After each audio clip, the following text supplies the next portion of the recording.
I might as well talk a little bit about the truck, what exactly been done, what's done to the engine, all that type of stuff, because I've had, I don't know, probably 10 or 15 guys actually comment and ask. So I figured, well, might as well just do that, and yeah. So, truck is a 1991 D200, so it's two-wheel drive. If you guys don't know, the D is for two-wheel drive, W is for four-wheel drive. It is an LE package, but somebody's taken the badges off of it. So it's got power windows, power locks, cruise doesn't work at the moment, AC, all that type of stuff. The interior is in decent shape. It's dirty, but it's in decent shape. Truck is, as far as rust goes, is in very good shape. But this side is actually pretty straight. But this side, I don't know, somebody rubbed it down something, and this box side is kind of... So that's something that I want to get fixed. Actually, one of my buddies, Matt, who is moving away on me, he's a paint dent removal guy.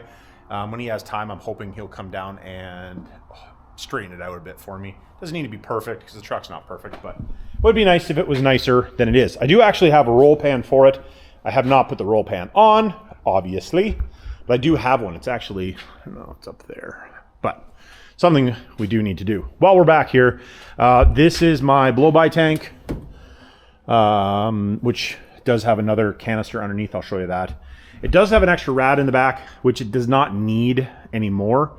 But I did have an extra rad. Basically, it just ties into the heater core circuit. And if you want to extra cooling, turn those fans on and it pulls a bunch of heat out. I do have this is the tranny cooler, which does not need that much tranny cooler. All of this actually will be coming out of here probably this winter, I believe. See how that works out. And then it does have some big old stacks on it. I'm actually not a huge fan of stacks. This truck has always had stacks, so it's just like I don't know any different with this truck per se. But I don't know whether it's going to have the stacks next year or not. I might just put a regular exhaust, which I actually have. I bought an exhaust for it a few years ago. It's sitting on the shelf, so I do actually have an exhaust to put on it if I so feel that I want to do that. I guess let's go underneath the truck and then we'll talk about the engine. Well, this is a rad and fan setup for a Honda S2000. I just bought it off eBay quite a few years ago now. It was just a cheap setup, and then I welded these bungs on. Tranny coolers are tranny coolers from, like, let's say a 2006 F350 is what the tranny coolers, and they're just double stacked and put together with fans on them. Nothing super special. Just in case you guys want to know, that's what they are. This is just a little fuel cell with filters on it, and that just threads. These just thread onto a 8AN fitting. So if you care to know what that is, that's what it is. And this just has a bunch of steel wool in it. I should actually check to see how much oil's in there. Shouldn't be too much, but there's probably some. All right, let's go. I should talk about rims and tires. It has these Mickey Thompson Sportsman SRs on it for tires. They are a 2812 15s. The rims are just steels. As you can see, they're rusty. I should have painted them, but anyways. They are just 15-inch by 10-inch wheels. And they have a 2.5-inch back spacing. Now, this will not fit on a factory truck. I actually shortened the axles, and that's the reason it has a set of Dutchman axles. If you guys need axles, Dutchman is a really good company to deal with, and they're not super expensive if you're looking for axles for one of these. But I'll show you when we lift up the truck more about what I did with the axle and all that stuff. And then on the front, there is nothing special about the front. These are just 8-inch wide, 17-inch steel wheel, and the front has a 255 60 17, which I actually have a new set of tires for the front. They're a little bit shorter because these ones are actually taller than the rears, and it kind of looks funny. So I have a smaller tire for the front to put on the front, but just thought I'd mention that. That's the tire size. If you guys are so inclined that you would like to know the tire size, because I do get that question. All right, now we got her up in the air. So Dana 70 was originally out of a second gen, and then I narrowed it. I chopped it down and narrowed it. I think it was 2.5 inches. I think it was 2.5 inches aside. I do have videos talking about it. When I did it, I did video it. So if you want, you can go check that out. It'll be in the same playlist as this. But I did do a Calvert rear adjustable shock. It is nothing special as far as the shock goes with the adjustable tabs. These are just from Summit. It has a set of arson bars on it. And then I did do disc brakes in the back, and this is just like a generic, something I put together, but it's just a generic. You can buy disc brake kits for it, but it was something I threw together for disc brakes, because I did want a disc brake setup on it because I would like it to stop. It also does have hydro boost on it, but that's, well, I'll show you when we're up there. This is the can that I was talking about for the overflow. You just want a low, I always like to have a low spot drain, and that's, so I built this for a low spot drain. It's a little valve on it. So if you have oil in the system, you can drain that off, and then you don't get a plugged line. Just, anyways, don't look at the wiring because it's a mess. I was actually just into it trying to figure out why the speedometer doesn't work, or I shouldn't say why it doesn't work. It's missing a wire, that's why it doesn't work, but it hasn't worked since I've had the truck. Somebody's been into it and they cut a wire for some reason. There's no wiring in the harness. Anyways, I got to find a wiring diagram, which I do not have. Transmission that's in it is a 47RH full manual valve body with a triple disc torque converter, which is too loose at the moment, so we have to swap that out. So there'll be a video probably coming of that. And yes, I did use flex pipe on this because I don't know if the turbo setup is going to stay in here. So I literally just made the downpipe come to here. And then if this ends up staying in here, I'll redo all this and make it nice. But I did put a clamp so it doesn't move around and vibrate like a Banshee.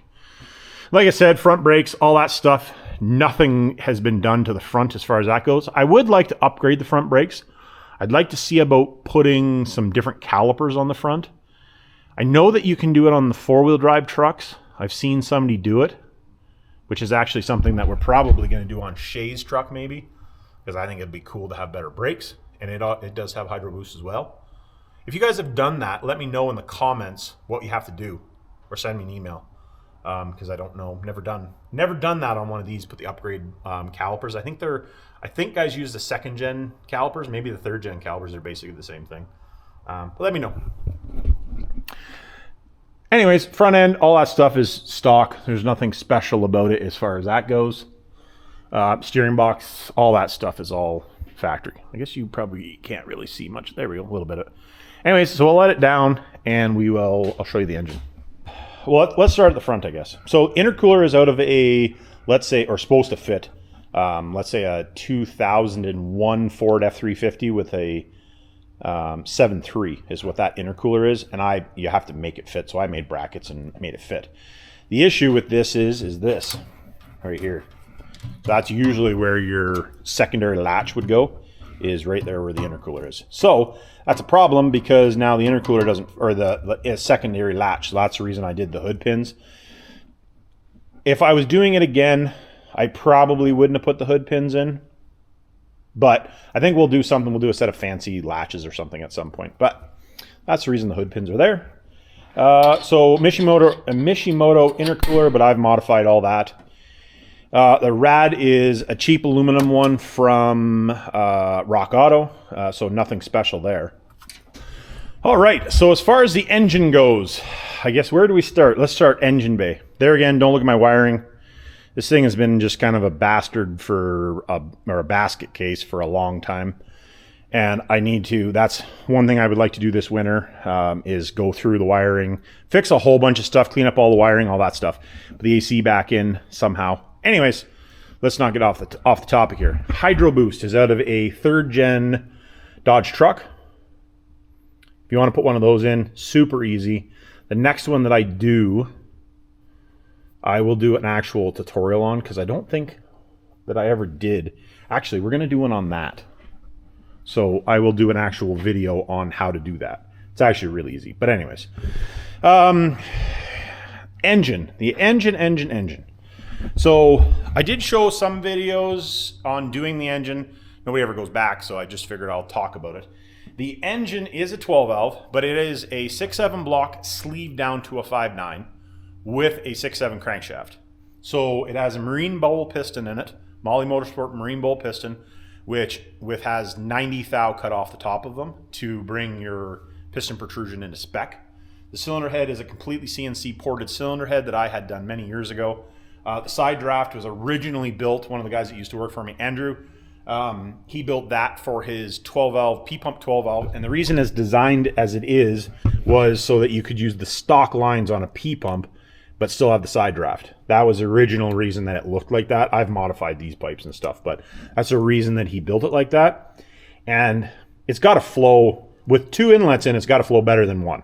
That's how I look at it. I know that's a huge debate on the interwebs, is that you don't need a bigger intake, all this. Anyways, we're not going to get into that today.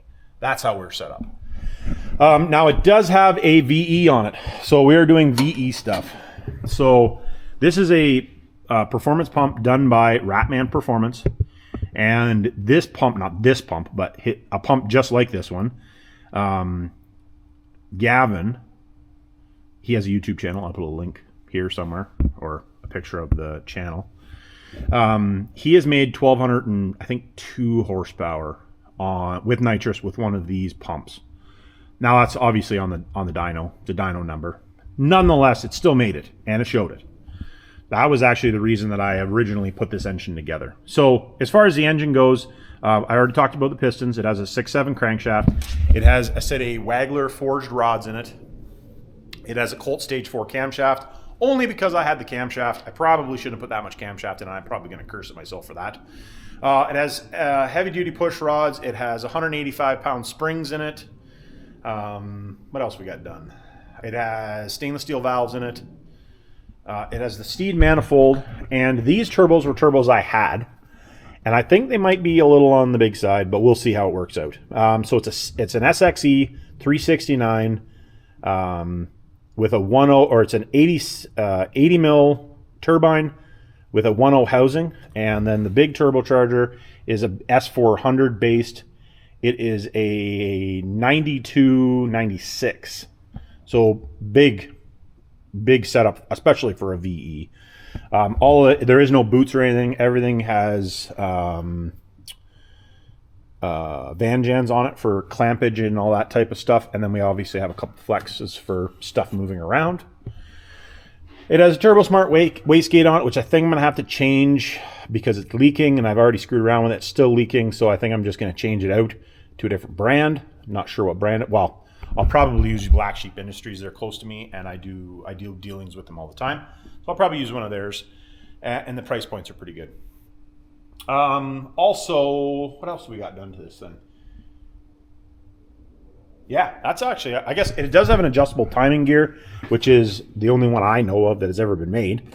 It was a pain. I probably am going to do something. I might make some, but we're going to have to retrofit and change some stuff around, because this I had to screw around with to make it fit after we had made it, because we didn't account for a couple things, prototyping stuff, I guess. It has a Keating front cover on it, which is something else that we're working on, having my own of those. Yeah, that's pretty much really the scheme of the truck as far as all the stuff that's done to the truck. Oh, injectors. It has my Stage 4 injectors in it, which were a 5x16 with extra flow. We'll see how those work as far as horsepower goes. And it does have a nitrous kit on it as well, which you guys will see when we get to the track, which hopefully will be next weekend. So I don't think that there's anything else that I can think of as far as the truck goes. I still have lots of stuff to finish up on it, and I got to finish the intake, a couple little things there, do some wrapping, heat wrapping and stuff like that. I do have a bunch more stuff to do on it, but I just figured I would do a video because a bunch of guys were asking about it. And yeah, that's it. If you like this video, check out this one.